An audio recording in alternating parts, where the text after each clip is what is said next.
जागर जनस्थान मीडिया, उत्तर महाराष्ट्रातील एक अग्रगण्य वृत्तवाहिनी, वृत्तपत्र आपल्या सेवेत. सांस्कृतिक, शैक्षणिक, सहकार, कृषी, कला, क्रीडा सर्वच क्षेत्रातील घटकांचा न्याय हक्कासाठी, जनजागृतीसाठी आम्ही घेऊन येत आहोत जागर जनस्थान ही आपल्या हक्काची वृत्तवाहिनी, वृत्तपत्र. Social media, print media, electronic media अशा सर्व माध्यमातून पोहोचवणार सर्वसामान्यांचा आवाज. उत्तर महाराष्ट्रातील जनतेच्या हक्काची एकमेव वृत्तवाहिनी जागर जनस्थान. जागर जनतेचा, जनतेसाठी सर्वसामान्यांच्या हक्काचा आवाज, जागर जनस्थान.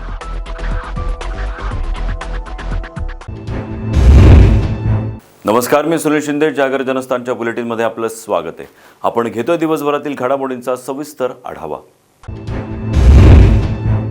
तर श्री बाळासाहेब ठाकरे शस्त्र संग्रहालय परिसरात साफसफाई करत महाराष्ट्र नवनिर्माण सेनेच्या वतीनं शिवशाहीर बाबासाहेब पुरंदरेंना अनोखी श्रद्धांजली वाहण्यात आली आहे. शिवशाहीर बाबासाहेब पुरंदरे यांनी आपल्या राजा शिव छत्रपती या ग्रंथातून तसंच जाणता राजा नाटकातून छत्रपती शिवाजी महाराजांचे जीवनचरित्र सर्वसामान्यांपर्यंत पोहोचवण्याचं भगीरथ कार्य केलंय. राज ठाकरे यांच्या संकल्पनेतून उभे राहिलेल्या श्री बाळासाहेब ठाकरे शस्त्र संग्रहालयासाठी बाबासाहेब पुरंदरे यांनी आपल्या संग्रहालयातील अनेक शिवकालीन शस्त्रे भेट दिली होती. छत्रपती शिवाजी महाराजांचा इतिहास नवीन पिढीसाठी उपलब्ध व्हावा या हेतूने उभारले गेलेल्या शस्त्र संग्रहालयाची मनसे पदाधिकाऱ्यांच्या वतीनं साफसफाई करून शिवशाहीर बाबासाहेब पुरंदरे यांना अनोखी श्रद्धांजली वाहण्यात आली आहे. खरं तर आपल्याला माहिती आहे, या महाराष्ट्राचं रत्न दिवंगत बाबासाहेब पुरंदरे यांच्या रूपाने आपल्यातून गेलं आणि त्या दृष्टिकोनातून महाराष्ट्र नवनिर्माण सेनेच्या सत्ता काळात सन्माननीय राजसाहेब ठाकरे यांच्या संकल्पनेतून या नाशिक नगरीमध्ये हे जे काही बाबासाहेब पुरंदरेंनी जी शस्त्रास्त्र छत्रपतींच्या शिवकालीन जी शस्त्रास्त्र दिले होते ते शस्त्रास्त्रांचं एक शस्त्र संग्रहालय, तेही हिंदू हृदय सम्राट वंदनीय बाळासाहेब ठाकरे यांच्या नावाने केलं.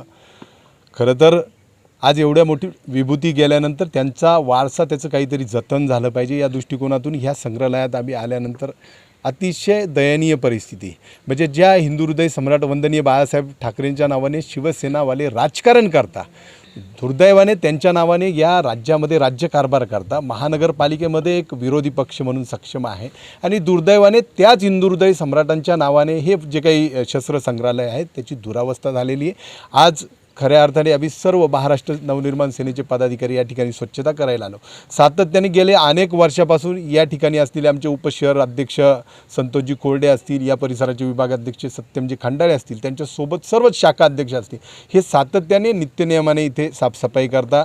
आमचे जिल्हाध्यक्ष आहे अंकुश भाऊ पवार यांनी मागे इथे स्वच्छता मोहीम राबवली होती, परंतु दुर्दैवाने या ठिकाणचे जे नगरसेवक आहे हे फक्त निष्क्रिय आहे. मागे फक्त चमकोगिरी केली. हिंदू हृदय सम्राटांची जयंती होती तेव्हा सांगितलं मी हे मंजूर केलं, ते मंजूर केलं, परंतु प्रत्यक्षात काहीच नाही. हे खऱ्या अर्थाने नाशिककरांचा हा अपमान आहे आणि इतका मोठा वारसा किमान वंदनीय बाळासाहेब ठाकरे यांच्या नावाने हे जे काही बाबासाहेब पुरंदरे यांनी दिलेले शिवकालीन शस्त्रास्त्र आहे हे सन्माननीय राजसाहेब ठाकरेंनी एक नाशिकला एक अमूल्य ठेवा दिलेला आहे आणि हा जरी याचं जरी किमान जतन झालं तरी दिवंगत बाबासाहेब पुरंदरे यांनाही खऱ्या अर्थाने श्रद्धांजली ठरेल. यावेळी प्रदेश उपाध्यक्ष तथा जिल्हाध्यक्ष ॲडव्होकेट रतनकुमार इचम, जिल्हाध्यक्ष अंकुश पवार, शहर अध्यक्ष दिलीप दातीर, शहर समन्वयक सचिन भोसले, नगरसेवक योगेश शेवरे, विभागाध्यक्ष सत्यम खंडाळे, रामदास दातीर, योगेश लबडे, शहर उपाध्यक्ष संतोष कोरडे, शहर सरचिटणीस अविनाश पाटील, विजय ठाकरे, ज्ञानेश्वर बगडे, पराग भुसारी, नील रौंदळ, शैलेश उबाळे, नीरज जंधने, ऋषिकेश खैरनार, गणेश जाधव, मोनिश हिरे, प्रेमल गुजराती, किरण शिंदे आदींसह पदाधिकारी मोठ्या संख्येने उपस्थित होते.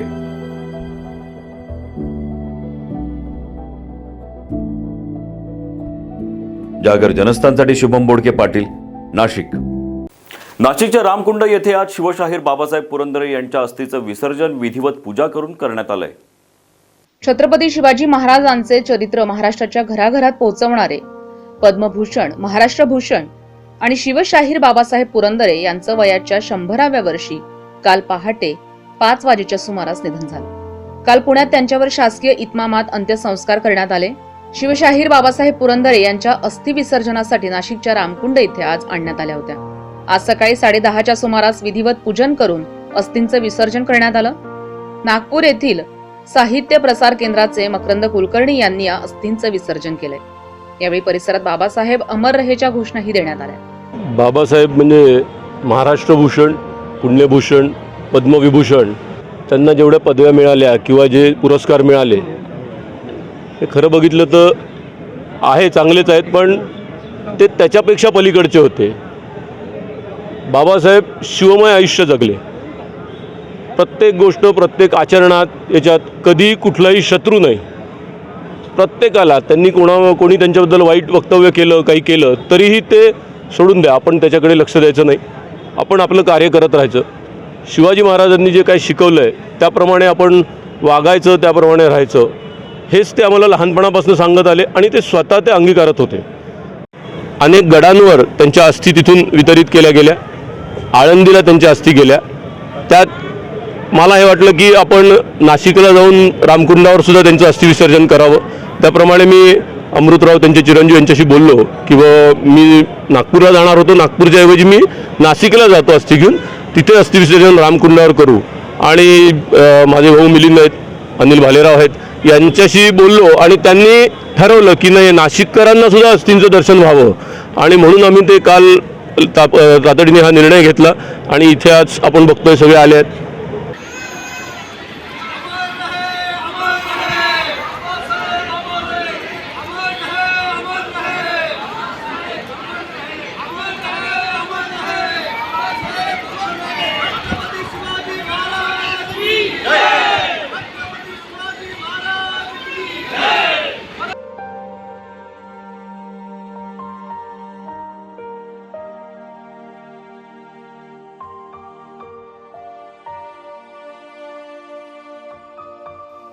जागर जनस्थानसाठी प्रकाश धुर्वे, नाशिक. तर द्वारका परिसरात शनिवारी रात्री 2:30च्या सुमारास भद्रकाली पोलिसांनी गुप्त माहितीच्या आधारे 3 लाखांचा गोमांस पकडलाय. 3 संशयित आरोपींनाही यावेळी ताब्यात घेण्यात आलंय. द्वारका परिसरामध्ये शनिवारी रात्री 2:30च्या सुमारास भद्रकाली पोलिसांनी 3 लाखांचा गोमांस आणि ट्रक असा 10 लाखांचा ऐवज जप्त करत 3 संशयितांना ताब्यात घेतलंय. गोमांस विक्री करण्यास बंदी असताना शहरात मोठ्या प्रमाणावर गोमांसाची विक्री केली जात असल्याची माहिती पोलीस नाईक उत्तम पवार यांना मिळाली. त्यांनी वरिष्ठांना माहिती देत कन्नमवार पुलावर सापळा रचला. शनिवारी रात्री 1:30 वाजेच्या सुमारास मालेगावच्या दिशेनं ट्रक येत असल्याचं दिसलं. पोलिसांनी ट्रक थांबवून चौकशी केल्यानंतर सुमारे 3000 किलो गोमांस विक्रीस घेऊन जात असल्याचं दिसून आलं. पोलिसांनी कारवाई करत संशयित निहाल इलियास खान, जावेद खलील सय्यद, सुफियान अबुझर गफारी यांना ताब्यात घेतलंय. न्यायालयात हजर केलं असता त्यांना 3 दिवसाची पोलीस कोठडी सुनावण्यात आली आहे. त्यांना सध्या रिमांड मिळाला असून याबाबत गुन्हे शाखेचे पोलीस निरीक्षक दत्ता पवार यांनी अधिक माहिती दिली आहे. भद्रकाली पोलीस स्टेशनचे गुन्हे शोध पथकाचे पोलीस हवालदार युवराज पाटील यांना गोपनीय माहिती मिळाली की मालेगाव इथून एक ट्रक जनावरांचे मांस घेऊन येत आहे. त्यामुळे त्यांच्या पथकाने द्वारका परिसरात त्यांना जी माहिती मिळाली होती त्या माहितीच्या आधारे त्यांनी ट्रक चेक केला असता त्यात 3000 क्विंटल जनावरांचे मांस मिळाले. त्यामध्ये त्यातील आरोपी निहाल इलियास खान वय 45 वर्ष, जावेद खलील सय्यद, सुफियान गफारी यांच्याविरुद्ध भद्रकाली पोलिसांना गुन्हा नंबर 282/2021 महाराष्ट्र प्राणी संरक्षण सुधारणा अधिनियम 2015 चे कलम 9(9)(ब) नुसार गुन्हा दाखल करण्यात आलेला आहे. सदर आरोपींना आज गुन्ह्याचे तपासी अधिकारी सपोनी आयरे यांनी न्यायालयासमोर हजर केले असता त्यांना 2 दिवसाची पोलीस कस्टडी रिमांड देण्यात आली आहे.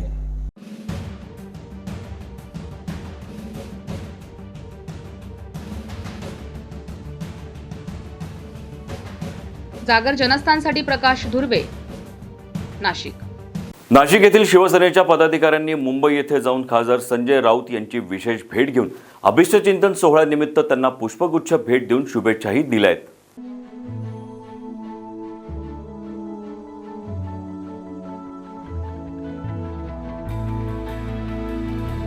शिवसेनेची बुलंद तोफ असलेले खासदार संजय राऊत यांचा काल 15 नोव्हेंबरला वाढदिवस होता.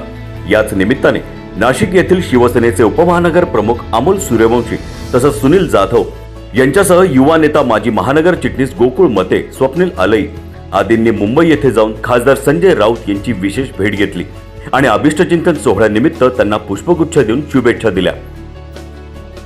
या भेटीदरम्यान नाशिकच्या आगामी महानगरपालिकेच्या निवडणूक संदर्भात तसंच आणखी काही विशेष मुद्द्यांवर नाशिकच्या शिवसेना पदाधिकाऱ्यांनी राऊत यांच्याशी चर्चा केली। यावेळी नाशिकच्या शिवसेना पदाधिकाऱ्यांनी तमाम नाशिककरांकडून खासदार संजय राऊत यांना वाढदिवसानिमित्त शुभेच्छा दिल्या। तसंच शिवसेनेचे काम नाशिकमध्ये दमदार सुरू असल्याची माहिती शिवसेनेचे उपमहानगर प्रमुख अमोल सूर्यवंशी यांनी दिली। ब्युरो रिपोर्ट, जागर जनस्थान, नाशिक।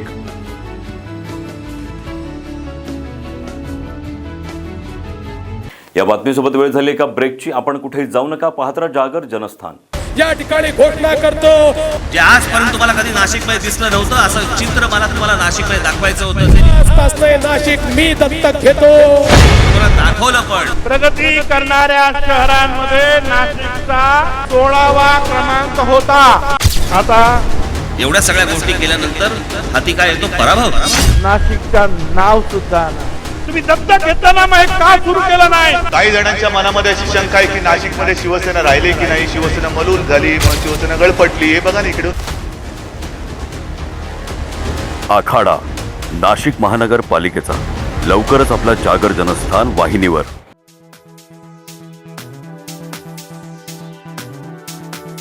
कपडे खरेदीसाठी विश्वासाचं एकमेव नाव म्हणजे व्यंकटेश टेक्सटाईल।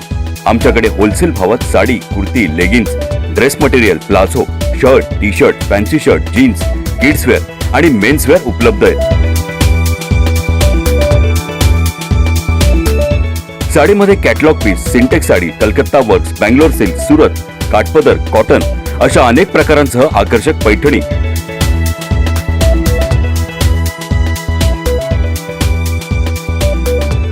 नवरीसाठी स्पेशल शालू योग्य भावात उपलब्ध आहे। लग्नाच्या बस्त्यासाठी खास सोय आणि 10 ते 15% सवलत व्यंकटेश टेक्सटाईलचे संचालक दीक्षांत काबरा यांनी उपलब्ध करून दिली आहे।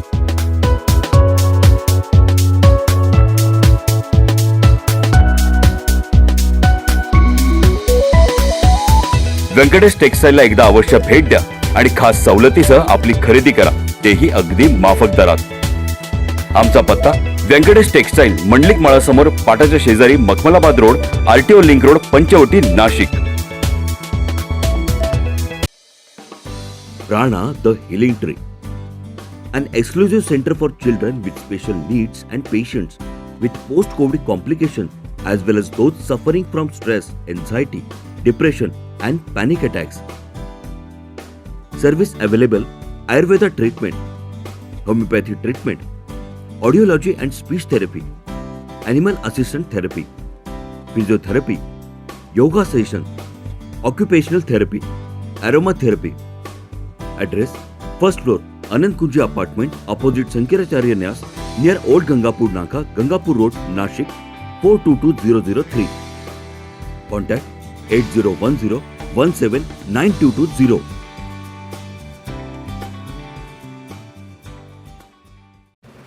सुरक्षा आपली जबाबदारी। SSS सिक्युरिटी बाउन्सर्सची। आम्ही पुरवतो कॉर्पोरेट सेवा, औद्योगिक सेवा, वित्तीय संस्था, सुरक्षेसह अंगरक्षक, सशस्त्र रक्षक पुरवणारी विश्वासार्ह संस्था, back team support, well disciplinary uniform staff, ट्रेन वायझरी युनिट। मुख्य कार्यालय 4 अंबिका अपार्टमेंट, साधू वासवानी मार्ग, होलाराम कॉलनी, नाशिक 422-002, दूरध्वनी 0253 231 5052। गणेश 7218 65600।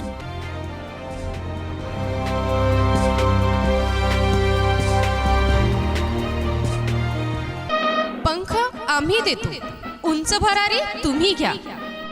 गरुड सेफ करियर अकॅडमी।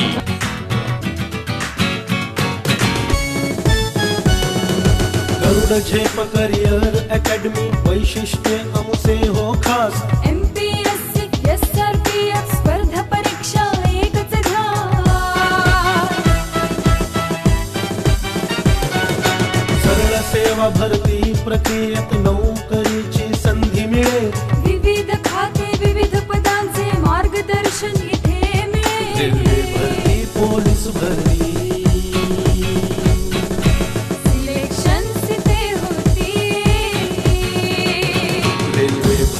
पोलीस भरती सिलेक्शन तिथे होती। भविष्य उज्ज्वल घडविण्या कटिबद्ध आम्ही पंखाचे।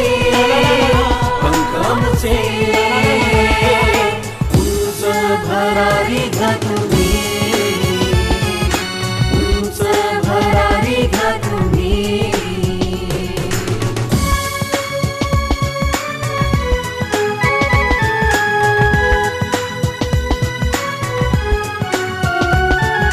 दारूबंदी, जेल, पोलीस अन आर्मीचे प्रशिक्षण, शूरवीर जवान घडते करण्याचे वाणी रक्षण.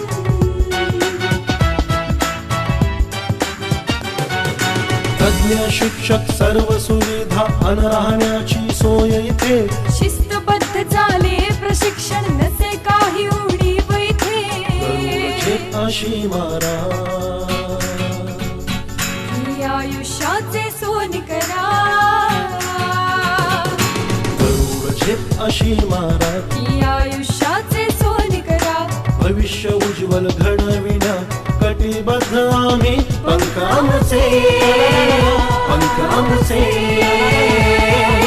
उंच भरारी घ्या तुम्ही, उंच भरारी घ्या तुम्ही, उंच भरारी घ्या तुम्ही.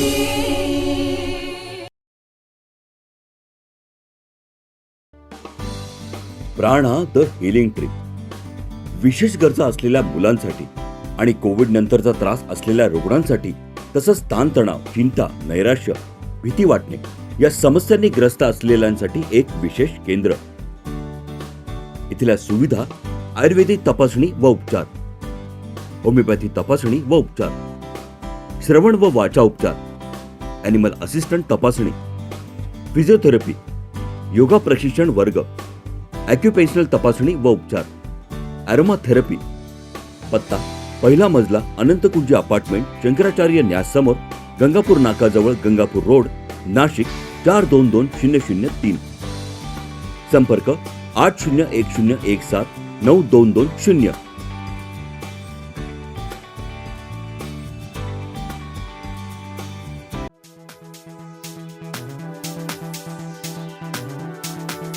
कपडे खरेदीसाठी विश्वासाचं एकमेव नाव म्हणजे व्यंकटेश टेक्सटाईल. आमच्याकडे होलसेल भावात sari, kurti, leggings, dress material, palazzo, shirt, T shirt, fancy shirt, jeans, kidswear आणि मेन्सवेअर उपलब्ध आहे. साडीमध्ये catalogue piece, Sintex sari, Calcutta works, Bangalore silk, Surat, काठपदर, कॉटन अशा अनेक प्रकारांसह आकर्षक पैठणी.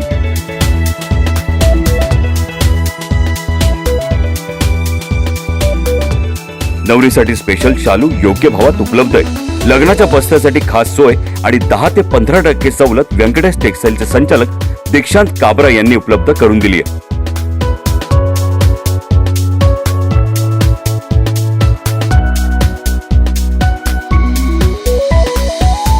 व्यंकटेश टेक्सटाईलला एकदा अवश्य भेट द्या आणि खास सवलतीसह आपली खरेदी करा, तेही अगदी माफक दरात.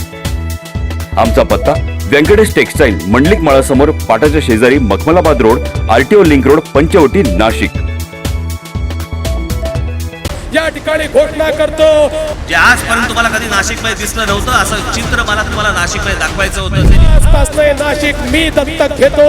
तुम्हाला दाखवलं पण. प्रगती करणाऱ्या शहरांमध्ये नाशिकचा 16वा क्रमांक होता.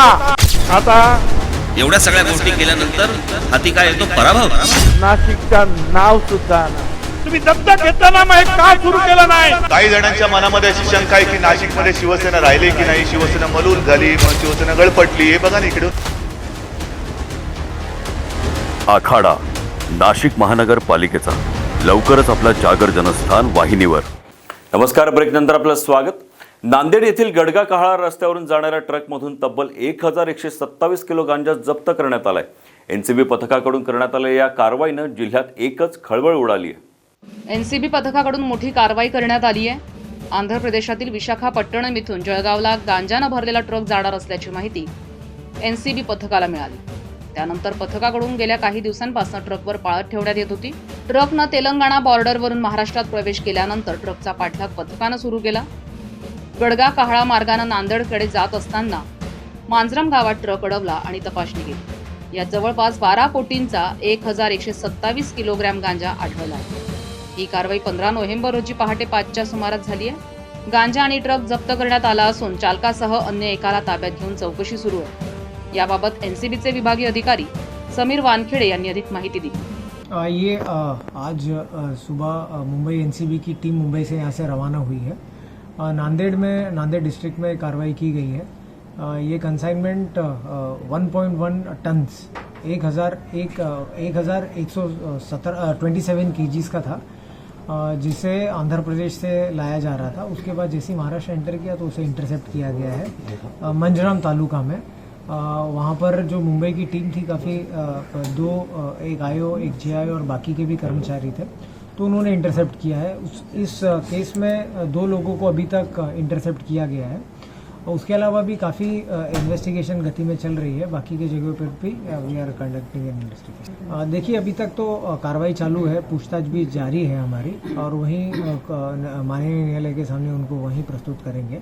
2 जने, जैसा मैंने आपसे कहा, अभी तक इंटरसेप्ट किया गया और आंध्र प्रदेश से कंसाइनमेंट आ रहा था। आइडेंटिफिकेशन करने की कोशिश कर रहे हैं दोनों साइड से, जो सप्लायर भी और सोर्स। Thank you. जागर जनस्थानसाठी गणेश जाधव, नांदेड। पिंपळगाव बसवंत येथे स्वर्गीय अशोकराव बनकर सहकारी पतसंस्था संचलित रानवड सहकारी साखर कारखान्याचा गळीत हंगाम शुभारंभ संपन्न झालाय। गेल्या 6 वर्षापासून गाळप बंद असलेला रानवड सहकारी साखर कारखाना पिंपळगाव बसवंत येथील स्वर्गीय अशोकराव बनकर पतसंस्थेला 15 वर्षाच्या करारानं भाडे तत्वावर चालवण्यास देण्यात आला। रविवारी ज्येष्ठ नेते शरद पवार यांच्या हस्ते गळीत हंगामाचा शुभारंभ करण्यात आला। पालकमंत्री छगन भुजबळ, कृषी मंत्री दादा भुसे, विधानसभेचे उपाध्यक्ष नरहरी झिरवाळ, आमदार माणिकराव कोकाटे, आमदार सरोज हिरे, आमदार नितीन पवार आदींसह जिल्ह्यातील मान्यवर नेते यावेळी उपस्थित होते। निफाडचे आमदार दिलीप बनकर यांच्या सातत्यपूर्ण पाठपुराव्यामुळे रानवड साखर कारखान्याचं प्रत्यक्ष गाळप सुरू झालंय। रानवड बरोबरच निफाड साखर कारखानाही सुरू करण्यासाठी आपण प्रयत्न करू, यासाठी निफाडच्या प्रमुख नेत्यांनी मुंबईला यावं, असं याप्रसंगी शरद पवारांनी स्पष्ट केलंय। सरकार वर्षाचं मला माहिती आहे, पंच वर्षाचं मला माहिती आहे, आणि सगळी आपली भूमिका त्या ठिकाणी कायम ठेवली। शेवटी राज्याच्या नेतृत्वाला सुद्धा त्याची भूमिका मी मान्य करायला एखादी गोष्ट ठरवली आणि ती योग्य असल्याच्यानंतर तडजोड करायची नाही, ती स्वच्छ भूमिका द्यायची। दुसऱ्या बाजूला त्यांचं राज्याच्या नेतृत्व प्रेम मिळतो कोणता कारखाना लक्षात नाही, तर एका कारखान्याच्या उद्घाटनाच्या करतोय त्यासुद्धा सवाल विचारले टाटासाहेब प्रमुख पाहुणे होते, आणि त्या बैठकीमध्ये चव्हाण साहेबांच्या समोर टाटांनी जी काही मांडणी केली, ती मांडणी करणारे अशा प्रकारचा नेता मी दुसरा पाहिला नाही। त्यांनी सुरू केलेला हा कारखाना बंद करतो, शेतकऱ्यांचं नुकसान होतं, बाहेरच्या लोकांना कारखाना चालवला देण्याचं संकट येतं, त्याच्याकडून शेतकऱ्यांचे पैसे खतवले जातात, कामगारांचे पैसे खतवले जातात। ही गोष्ट टाटा साहेबांच्या सारख्या एका कर्तृत्व माणसाने जे एक नेतृत्व दिले, त्या अध्यक्षाला सौभाग्य जाईल, आणि मला आनंद आहे की हा बंद पडलेला कारखाना चालू करण्याच्या संबंधीची हिंमत या ठिकाणी जीविकांनी दाखवली, आणि कारखाना या ठिकाणी त्या कारखान्याची बोलली आणि सगळ्यांनी टाकली, तुझ्या हाताने त्याची साखर होईल। ही कारखाना ही अत्यंत महत्वाची कारखाना आहे, आणि महाराष्ट्राचे काम त्याच्याकडे आहे।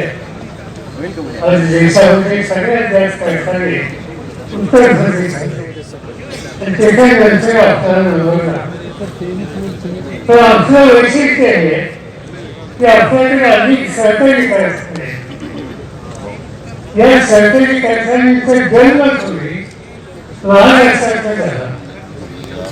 सासवडला आज हा रसाका सुरू करण्याचा प्रयत्न आपण या ठिकाणी 10 मिनिटाची आपण सर्व कॅसेट या ठिकाणी बघितली। सुरुवातीलाच निफाड तालुक्यातील तमाम जनतेच्या वतीने या तालुक्याचा लोकप्रतिनिधी म्हणून मी आपल्या सर्वांचे या ठिकाणी स्वागत करतो। आणि सत्ता संघर्षाच्या लढाईत कारखाना सुरू करणं ही अतिशय अडचणीचं साहेब त्या ठिकाणी होतं।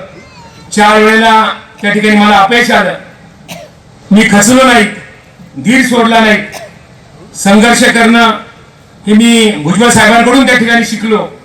तर संयम ठेवला पाहिजे, प्रयत्नशील राहिलं पाहिजे आणि धीराने लढत देऊन मार्ग काढला पाहिजे, हे पवार साहेबांकडून या ठिकाणी शिकलेलो आहोत। आहे कोर्टमध्ये ही धरणं आहे, ही कारखाने आहेत, हे या आमच्या देशाचे दागिने आहेत, रत्न आहे। आणि त्यातूनच जे आहे आतापर्यंत जे आहे या देशामध्ये संपत्ती निर्माण झाली, मोठमोठे कारखाने निर्माण झाले, धरणं निर्माण झाले। काही कारखान्यांना आपण नवरत्न म्हणून नाव दिलं देशाचे।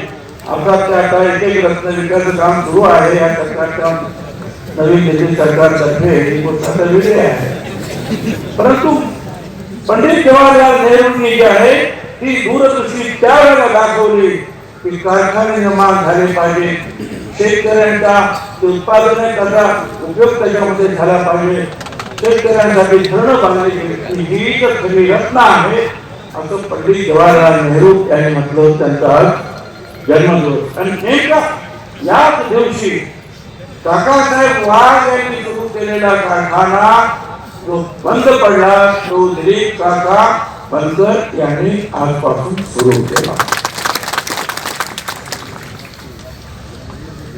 काकासाहेब वाघ यांच्याबद्दल मी जास्त काही सांगावं असं नाही, पण त्यानंतर मी ही पदवी जी आहे जनतेने पद्मश्री दिली। आता ह्या पद्मश्रीचं काय करायचं तर कठीणच आहे। अलीकडचे काय पद्मश्रीचे काय वाटप सुरू आहे आणि त्याच्यातून जी काही मुक्ता फळं बाहेर पडता आहे तसं काय सांगावं। म्हणजे 5,000 पासून तर ते सावरकर असतील, लोकमान्य टिळक असतील, महात्मा गांधी असतील आणि इतर पंडित नेहरू कोणी काही केलंच नाही। फक्त आता 2014 मला आता एक पद्मश्री पद्मश्री व्हायला लागले।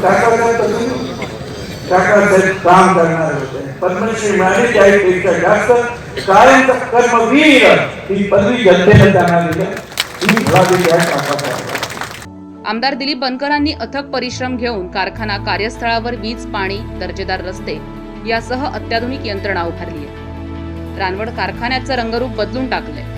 यंदाच्या गळीत हंगामात 3 लाख टन ऊस गाळपाचं उद्दिष्ट निश्चित करण्यात आलंय। कर्मवीर काकासाहेब वाघ साखर कारखाना आज भारताचे माजी कृषी मंत्री यांच्या शुभ हस्ते सुरू होत आहे। निश्चितपणे सभासद असतील, कामगार असतील, व्यापारी असतील, हा कारखाना अखंडपणे चालू राहावा, कारण याच्यावर फारसा काही बोजा नाही आणि हा अतिशय सुरळीत चालवण्यासाठी अतिशय चांगला। आणि या कारखान्याची साखर, या कारखान्याचे रिझल्ट अतिशय उत्तम आहे। स्टॉपेजेस अतिशय कमी होतात। अद्ययावत अशी ही मशिनरी असल्यामुळं ही चालू राहावी आणि निफाडची चूल ही कायमस्वरूपी चालू राहावी अशी सभासदांची इच्छा आहे, आमची पण इच्छा आहे।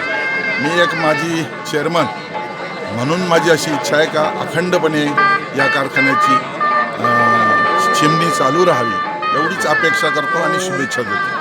39व्या गळीत हंगामात समारंभासाठी आज माननीय देशाचे पंतप्रधान, माजी पंतप्रधान, भावी पंतप्रधान शरदरावजी पवार आपल्या इथे उपस्थित राहणार आहेत। गेल्या 8 वर्षापासून हा कारखाना बंद होता आणि बंद असल्यामुळे शेतकऱ्यांचं अनुदान नुकसान होत होते। परंतु मध्यंतरीच्या काळात विधानसभा झाली त्यावेळेस आदिदादांनी शब्द दिला होता, मला आमदार दिलीप बनकरांना पाठवा, मी कारखाना चालू करून दाखवतो। त्या धर्तीवर कायद्यात बदल करून खाजगी संस्थेला कारखाना भाडे तत्वावर देण्यात येतो असा एक विधेयक मंजूर करून हा कारखाना पतसंस्थेत देण्यात आला आहे। महाराष्ट्रात आतापर्यंत कुठल्याही पतसंस्थेत किंवा खाजगी कारखान्यात चालवायला दिलेला नाही, परंतु हा महाराष्ट्रातला एकमेव कारखाना कर्मवीर काकासाहेब वाघ कारखाना अशोकराव बनकर पतसंस्थेत चालवण्यात 15 वर्षासाठी देण्यात आला आहे। इतिहासिक गोष्ट अशी का हा भागात प्रचंड 15 लाख टन ऊस होता, परंतु इतर कारखाने येऊन शेतकऱ्यांचे अनुदान लूट करत होते आणि ही लूट थांबवण्यासाठी दिलीप गावकरांनी निश्चित चांगलं पाऊल उचललं आहे. त्या परिसराच्या वतीनं मी त्यांना भावी वाटचाली शुभेच्छा देतो.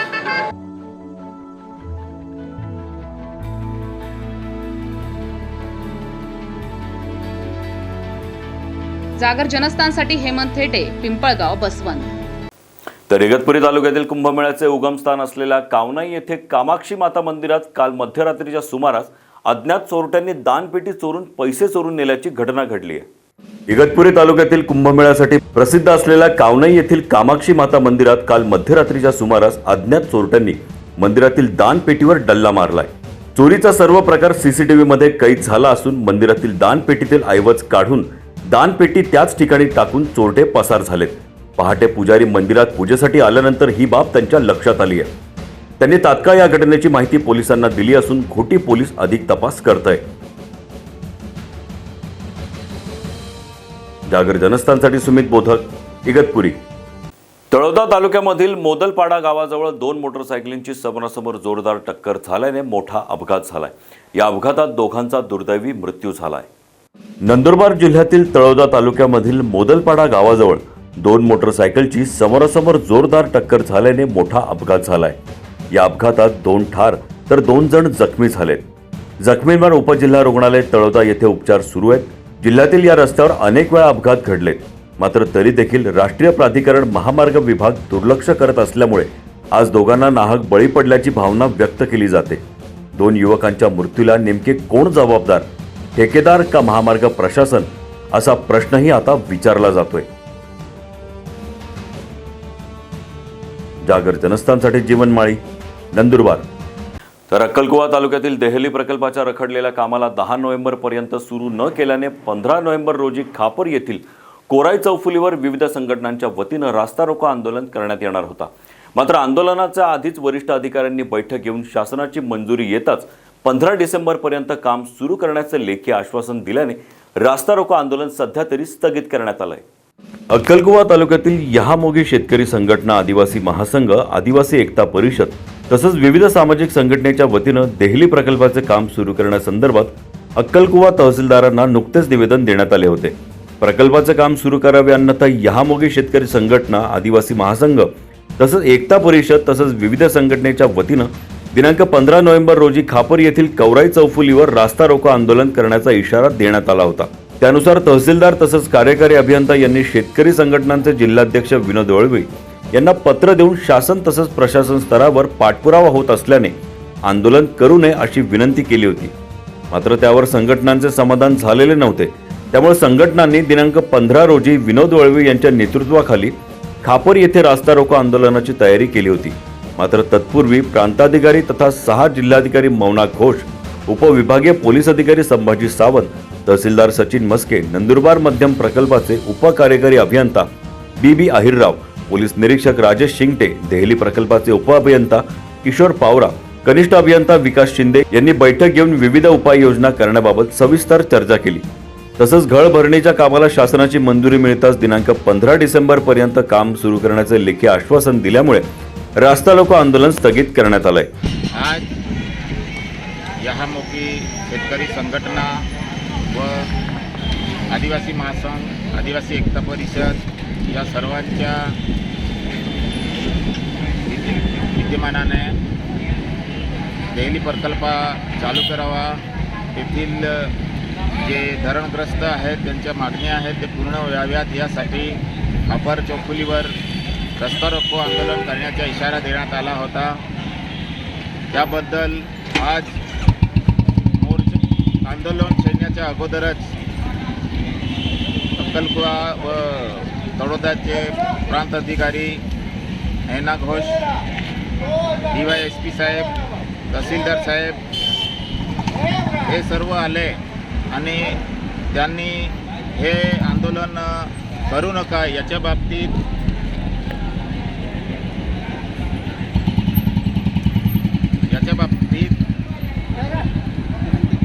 विनंती केली आणि आमच्या जे मागण्या होत्या ते सर्वांनी ऐकून घेतल्या. येत्या 15 डिसेंबरपर्यंत धरणाचं काम चालू करणार. तिथल्या शेतकऱ्यांना शेतीचा जो मोबदला बाकी आहे तो देऊन टाकणार. तिथले जे धरणग्रस्त आहे ज्यांना घरासाठी जागा उपलब्ध नाही त्यांना जागा उपलब्ध करून देण्याची तसं आश्वासन लेखी स्वरूपात आम्हाला दिलं आहे. म्हणून आज रोजी जो आमचा रस्ता रोको आंदोलन होतं ते आम्ही तात्पुरतं 15 डिसेंबरपर्यंत मागे घेत आहोत. जागर जनस्थानसाठी सुधीर कुमार ब्राह्मणे, अक्कलकुवा. या बातमीसोबत वेळ झाली इथेच थांबण्याची. आपण पाहत राहा जागर जनस्थान. स्वतःबरोबर इतरांची काळजी घ्या आणि सुरक्षित राहा.